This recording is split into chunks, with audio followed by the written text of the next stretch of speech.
오늘은 3월 18일 마태복음 24장 15절부터 28절까지입니다. 주님은 계속해서 심판에 관한 말씀을 얘기하고 계시는데요. 15절 말씀 보니까 어떤 증거가 있다는 거예요. 심판당할, 멸망당할 증거.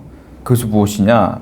15절 말씀 보니까 그러므로 너희가 선지자 다니엘이 말한 바 멸망이 가증한 것이 거룩한 곳에 선 것을 보거든. 이렇게 써 있어요. 거룩한 곳에 가증한 것이 섰다. 무슨 말일까요? 예, 거룩한 것은 예루살렘을 말하는 거고요. 거기에 가증한 것이라는 건 우상을 말하는 거예요.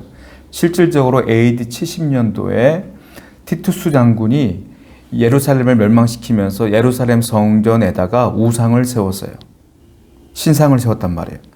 그러니까 그것을 보면 멸망했대구나 라는 것들을 깨달으라는 거죠. 그리고 어떻게 하라고 그래요? 16절에 그때는 산으로 도망가라 이렇게 말씀하셨어요. 그러니까 멸망의 때니까 그때는 무엇을 하려고 하지 말고 일단은 도망가라 라고 말씀하시는 거예요.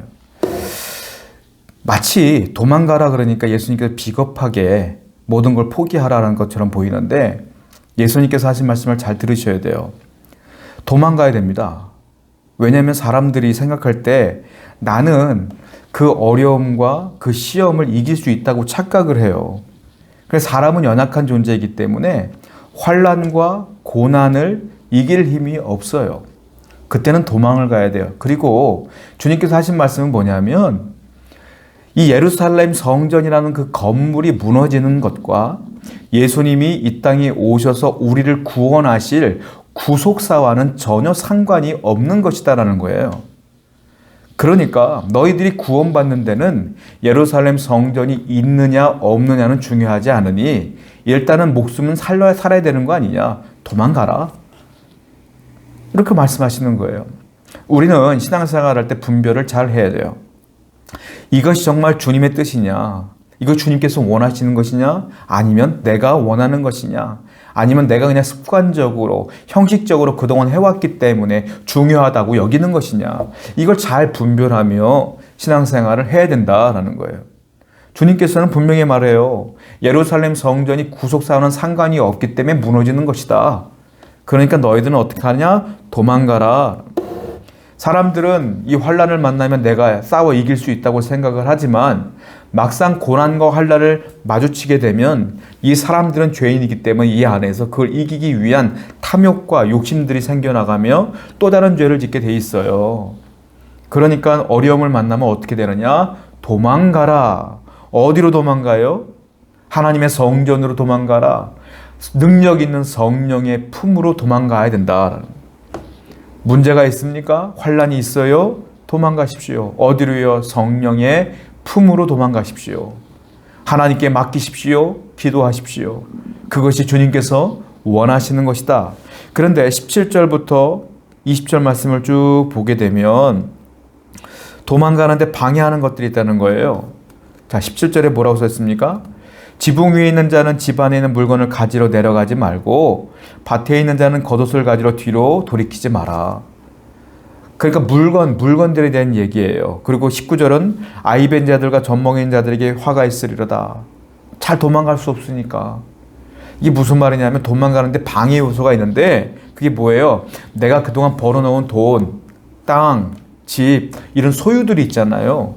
그 소유들이 이 심판당할 때 내가 도망가는데 방해거리가 된다는 거예요. 왜? 두고 오기가 아까우니까. 두고 갈 수가 없으니까 도망가는데 방해가 된다.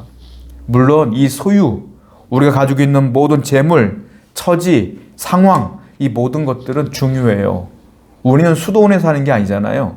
그러니까 삶을 사는 데 있어서 굉장히 중요한 것들이에요. 그런데 주님께서 지금 말씀하시는 건 너의 삶을 영위하기 위해 도망가는 게 아니잖아요. 어떻게 하라고요? 우리 영이 살기 위해 도망가라는 건데 이 소유는, 상황은, 처지는, 내 현실은 내 영혼의 구원에 있어서 하나도 도움이 안 되는 것들이에요. 그러니까 네 영혼의 구원을 위해서는 때로는 포기할 줄도 알아야 된다. 잘 분별하라. 이것이 네 영적으로 유익한 것인지 그렇지 않은지를 정확히 파악하라 라는 말씀이죠. 21절과 22절을 보게 되면 창세 이야기가 나오고 20절 보면 안식일에 도망가는 일 없도록 조심하라라고 말씀하시고 이 얘기를 쭉 하셔요. 무슨 말이에요? 안식일을 도망가지 않도록 기도하라는 것은 유대인들을 말하는 것이고 종교를 가진 사람들을 말하는 것이고 하나님의 성도들을 향하여 말하는 거예요. 무슨 말일까요? 하나님의 성도들에게도 고난이 있다 없다? 고난이 있다. 성도들에게는 고난이 없는 게 아니에요. 고난이 있어요. 하나님은 고난을 통해서 옥석을 가리십니다. 그래서 그 고난을 이길 힘을 주시는 것이고 그 환난을 감해주는 은혜를 주시는 것이지 여러분들에게 고난이 전혀 없을 일은 없어요. 고난을 통하여 여러분들의 신앙을 더 굳건히 하기 위해서 하나님은 고난을 주시는데 그 고난에 은혜를 주셔서 환난을 감해주시기도 하고 이기기도 하신다. 그러므로 여러분이 환난이 있다고 해서 고난이 있다고 해서 낙심하지 말고 그냥 도망가면 돼요. 어디로요? 주님의 품으로 도망가면 된다. 23절부터 26절까지를 보게 되니까 그 환난 가운데 어떤 일이 벌어지냐? 거짓 선지자가 일어난다라는 거예요. 거짓 그리스도인들과 24절 말씀 보면 거짓 그리스도인들과 거짓 선지자들이 일어나 큰 표적과 기사를 보여 할 수만 있으면 택하신 자들을 미혹하리라. 그들이 어떻게 한다고요? 큰 표적을 보인다. 기적을 보인다.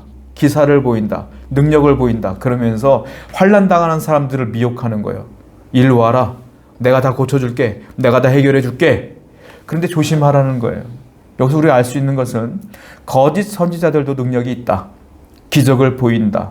표적을 보인다. 그러므로 여러분들은 어떤 신앙생활 할 때 주님을 따라갈 때 표적을 따라가면 안 돼요. 왜? 이단도 표적을 보일 수 있어요. 기사를 보일 수 있어요.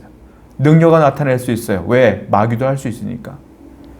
우리가 중요하게 생각하는 건 뭐겠어요? 말씀이에요. 말씀. 하나님의 말씀을 붙들고 살아가야지 기적을 표적을 구하며 살아가면 안 돼요. 말씀을 따라 살다 보면 때로는 필요할 때 하나님이 기적도 주시는 것이지 기적을 따라가면 안 된다.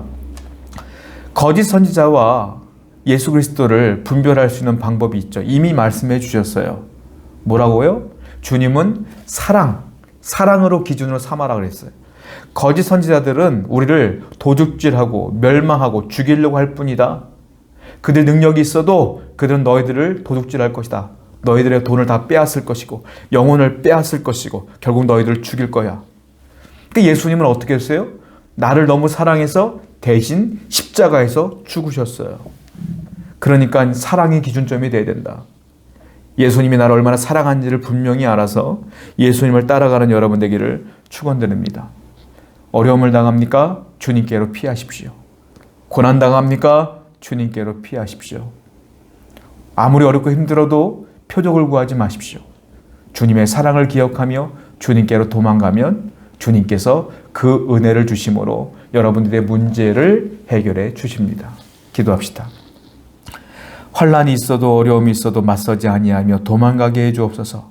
성령의 품으로 주님의 품으로 도망가 승리하는 은혜가 우리 가운데 있기를 원합니다. 예수님의 이름으로 기도드렸습니다. 아멘.